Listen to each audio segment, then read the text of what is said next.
Alright, hello everyone, it is Nigel here, and welcome back to the Labyrinth. This is, of course, episode 22, without further ado, let's get right into it. Of course, got some poetry for you guys. This first one is called Dream Street. Welcome to Dream Street, where you can see everything, every dream, past or present, either regret or reminisce, it's up to you.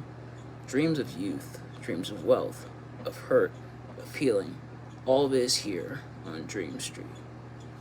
So, I don't remember exactly why I wrote this poem, but obviously the theme here is pretty easy to pick up on, dreams and everything, dreaming about just about anything and everything. Some of our dreams that we have are a bit more vivid, a bit more out there than others, but so on Dream Street, just about everything is like out there, it's laid out, and you can experience just about anything when you dream. This next one is called Time Machine. If I had a time machine and could go anywhere and everywhere, where would I go? Would I see the past and go to historic events? Would I go to my past and rewrite history? Would I go to the future to see the end, or maybe the beginning? I'm sure all of us at one point have thought about what we would do if we were given a time machine. And in this poem, I pretty much asked, like, what would I do? Would I go to my past and try to fix stuff? Would I go just to see, like, stuff happening? And then, would I go to the future? And I put there to see the end, like the end of anything, really, or maybe the beginning, or the end of something, the beginning of something else, perhaps.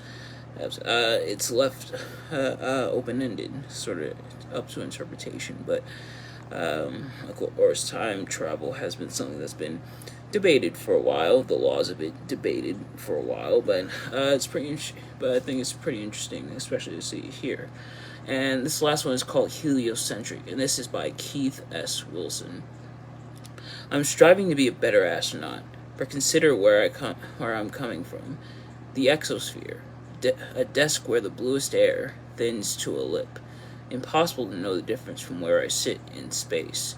I promise I still dream of coming back to you, settling on your yellow for the kitchen. We won't fight. Let it not manifest. Not over the crumpled bodies of laundry. Let us not row over the nail polish, its color, the spilled sun. Inspiration is the deadliest radiation. It never completely leaves the bones, from here. It never completely leaves the bones. From here there are no obstructions but the radiant nothingness. An aurora borealis opens like a fish. This, to the pyramids, yes, to a great wall. And there you are, moving from curtain to curtain. Oh, to fantasize of having chosen some design with you.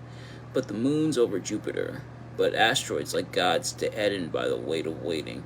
I remember you said had pastel for the cabinet where the spice rack lives, that I ought to have picked you up flowers when I had the chance. Daisy, iris, sun, red roses, ultraviolet, the color of love. What else but this startles the air open like an egg? I'm really trying to be better, to commit to memory the old songs about the ground, to better sense your latitudes, see the corona of your face, take your light as it arrives. Earth is heavenly too, but know that time is precious here. How wine waits years and years to peak. What is there to do? I've made love to satellites in your name. I'm saying I can't say when I'll return. Remember me, for here are dragons and the noble songs of sirens, stars that sway Elysian, ships that will not moor, lovers who are filled with blood and nothing more. Who could love you like this? Who else will sow you in the stars? Who better knows your gravity and goes otherwise to catastrophe?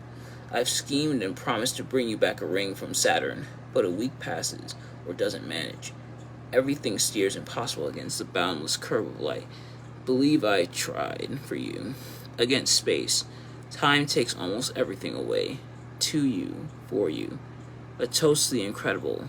I almost wish I'd never seen the sky when always there was you. Sincerely. Okay, that one was a lot to take in, and it's almost a bit confusing, but I think I'm able to pick up what Keith is trying to say here. So, judging by the imagery he uses of space and everything, it seems like he's far away from his significant other that he had a relationship with, and it can be implied that they broke up. But it's obvious he still thinks about and I think he uses the space analogies and everything for distance. How he seems so far away, where the relationship that he and his significant other here had seems so far away, and how he wants to come back and everything, and he uses stuff like the space and like the stars and the sun and everything. And, a lot of space imagery here, but like I said, I think it shows distance, and it's definitely symbolic of what he's willing to do to get back to this person that he loves. How he wants to sew their name into the stars and everything.